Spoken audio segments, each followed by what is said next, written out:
क्या आप जानते हैं भगवान जगन्नाथ का असली रूप यह लकड़ी की मूरत नहीं बल्कि एक चमकता हुआ नीला पत्थर था जिसे नीलमाधव कहा जाता था। आखिर वो दिव्य पत्थर गायब कहाँ हो गया और भगवान अधूरी मूरत में क्यों बदल गए? यह कहानी मालवा के राजा इंद्रद्युम्न से शुरू होती है। उन्हें पता चला कि ओडिशा के घने जंगलों में भगवान विष्णु साक्षात नीलमाधव के रूप में पूजे जाते हैं। राजा ने अपने मंत्री विद्यापति को खोज पर भेजा। विद्यापति जंगलों में भटकते हुए आदिवासी सरदार विश्ववसु तक पहुंच गए, जो गुफा में गुप्त रूप से नीलमाधव की पूजा करते थे। विद्यापति ने सरदार की बेटी से शादी की और जिद करके गुफा देखने की बात मनवा ली। सरदार ने शर्त रखी कि वे उनकी आंखों पर पट्टी बांधकर ले जाएंगे, लेकिन विद्यापति ने चालाकी की। उन्होंने रास्ते में चुपके से सरसों के बीज गिरा दिए। कुछ दिनों बाद जब बारिश हुई तो सरसों के पौधे उग आए और विद्यापति को गुफा का रास्ता मिल गया। उसने तुरंत राजा को खबर दी। राजा इंद्रद्युम्न अपनी विशाल सेना लेकर घमंड के साथ भगवान को लेने पहुंचे, लेकिन उनके वहां पहुंचते ही नीलमाधव की मूर्ति हमेशा के लिए गायब हो गई। भगवान अपने भक्त विश्ववसु के साथ हुए धोखे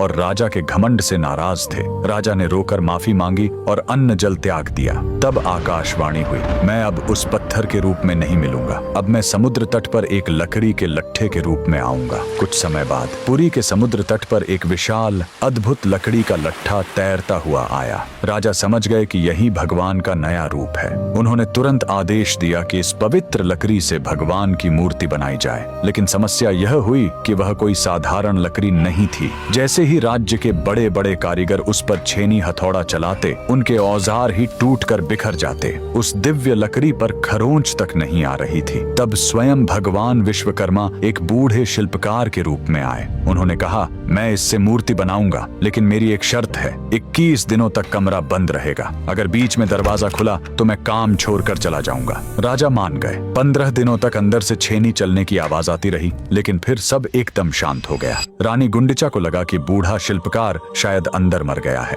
घबराहट में उन्होंने दरवाजा खोल दिया। अंदर देखा तो शिल्पकार गायब था और वहां भगवान जगन्नाथ, बलभद्र और सुभद्रा की अधूरी मूर्तियां थीं। राजा बहुत दुखी हुए, लेकिन तभी भगवान ने संकेत दिया कि वे इसी अधूरे रूप में रहकर भक्तों को दर्शन देना चाहते हैं। यही कारण है कि आज भी हम भगवान के उस अधूरे लेकिन सबसे प्यारे रूप की पूजा करते हैं। कमेंट्स में जय जगन्नाथ जरूर लिखें।